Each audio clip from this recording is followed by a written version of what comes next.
Hola and hello. In this lesson, we will learn about lists and tuples, which are multidimensional data types. In Python, lists are written with square brackets. A list is a collection data type, which is ordered and changeable. This means that a list possesses nested data types inside of it. For example, you can have a list of strings, as such.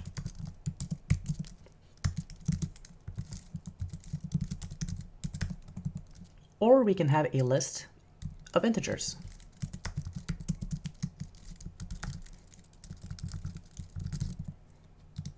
Or a list of floats.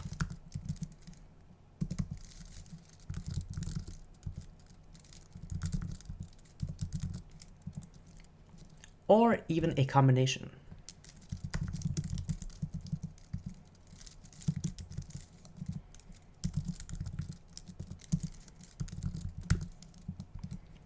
And of course, we can have a list of lists.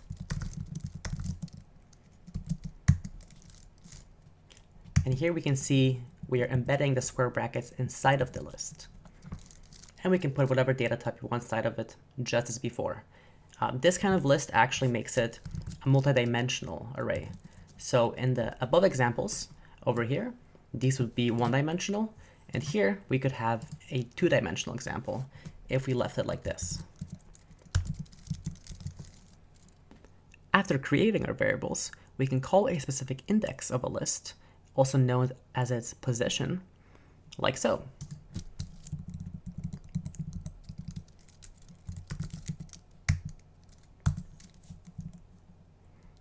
In this example, list1 with bracket 0 will refer to hi. So let's see it. And it is important to note that indices start at 0, not 1. So if we run our program, there we go. Calls our first index, which is at the index of 0. When working with multidimensional lists, such as our variable list_list, we can call it as such.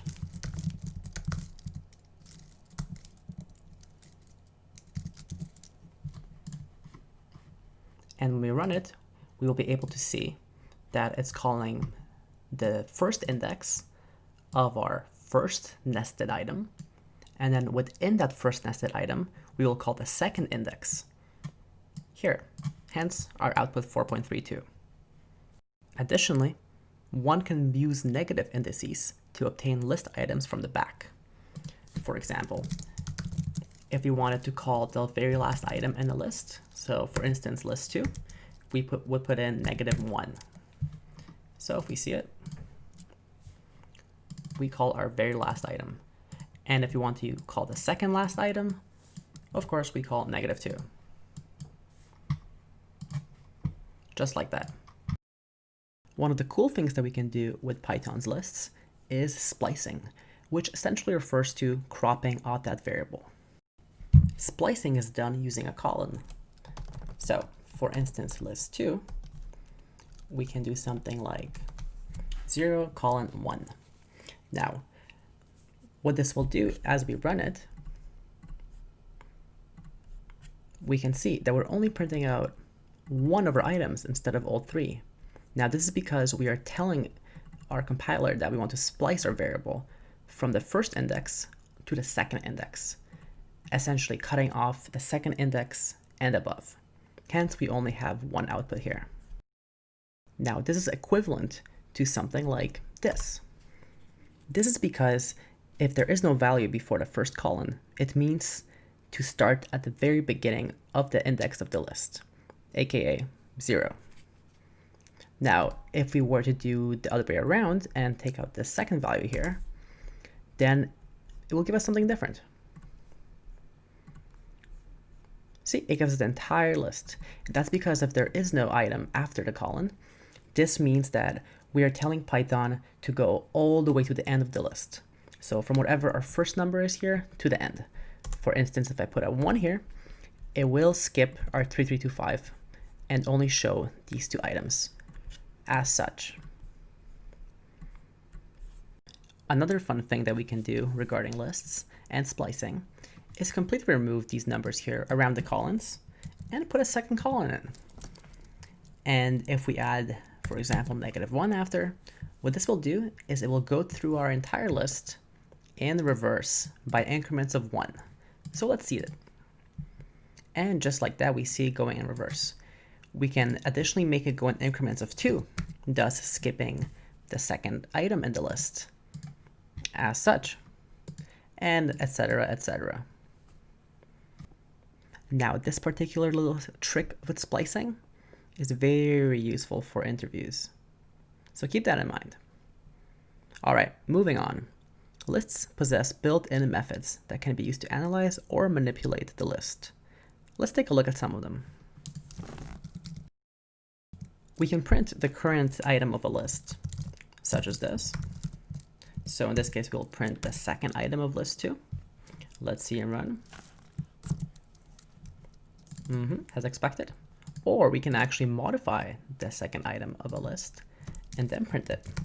So modifications are done as such. So we can specify, for instance, item 1, item 2, and then we will change it completely to something like a string. Hello, I have been modified. All right, so let's see it in action. And we can see it is completely different. Now, if we print the whole list, we can see we're only modifying the one item, not the other remaining items, like so. Additionally, we can append items to a list, which simply adds it to the end of an existing list. So for instance, if we're talking about, let's say, list 1, so let's hide our previous code for now, so we don't have additional print statements. So let's print out list 1, and then we'll print out list 1 again after we append an item to it. So for instance here, let us append another string. Hi, I have been appended. And put a little emoji here because they don't really do anything in terms of the compiler since they are inside of a string. And we can see we have appended an item to the end of our list. If we do not want to add an item to the end of the list, we can add it anywhere we want using the insert method. So we can once again work with our list 1 without appending it. And we can say .insert. Now, what this will ask for is the index and then the actual value. So let's say we want to insert something into the beginning of the list. So we will use index 0 and we'll use the number 12 because we can. So let's run, let's print our list first and let's run and see what happens. So here we can see we have our original hi, hello, and without removing anything, we are simply adding number 12 before the other two items. Of course, we can change our index to 1, which will toss it in the middle, as we can see over here. Now, if we toss it to the index 3, let's see what will happen since we know that's out of bounds. Right, so it doesn't actually insert it to the third index. It inserts it into the second index, just like if you were to insert it to index something ridiculously large. The exact same thing will happen, just like that. Another useful list method is to remove items from that list. So let's comment out our previous example. And let's say we want to remove hello from our list 1. We put this in here and we will see hello is no longer in our list. Just like that, it's gone. Now, if we don't want to remove it completely, we simply want to store it somewhere else while taking it out of the array. So we still have the information somewhere. Instead of using remove, we can use an operation called pop as such. So here, instead of entering the actual variable name, we can enter the index. So in this case, I want to pop my second item, which will still be hello.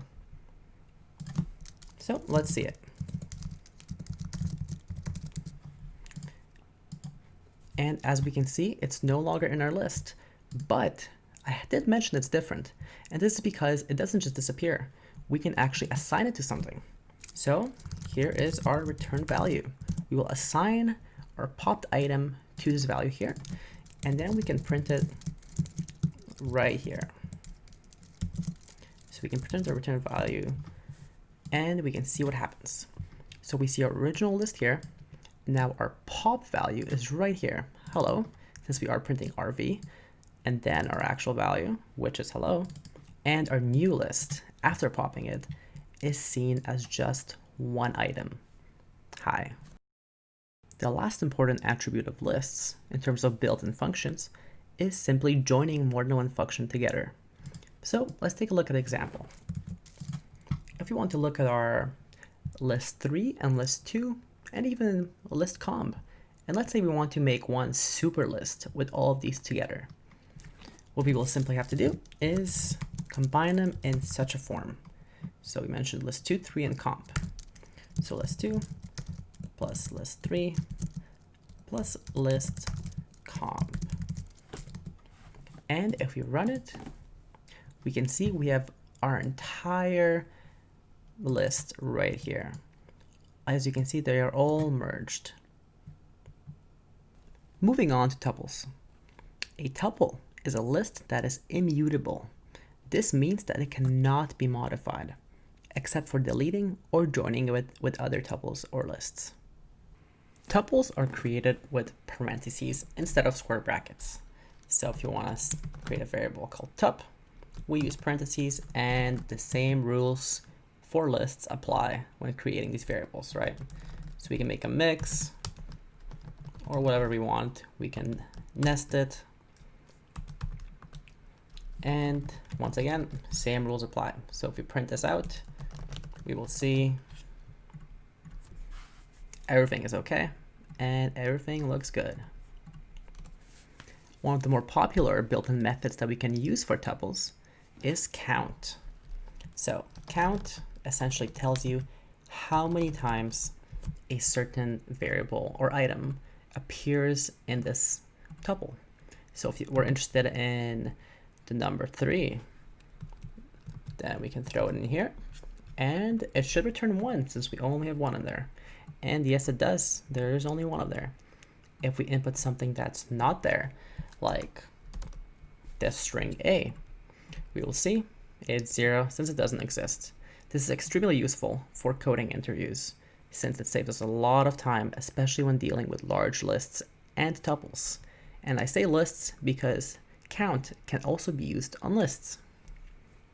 In this lesson, we did not go into detail of all the built-in methods of lists and tuples since there are quite a bit. However, I do strongly recommend that you familiarize yourself with all of these built-in methods, because this will strongly increase your coding abilities and understanding of Python. Congratulations on completing this lesson. You now possess the knowledge of working with multidimensional variables, lists, and tuples, thus allowing you to work with more complex data and make you a more valuable developer. In the next lesson, you will learn about conditional statements, also known as the legendary if statements.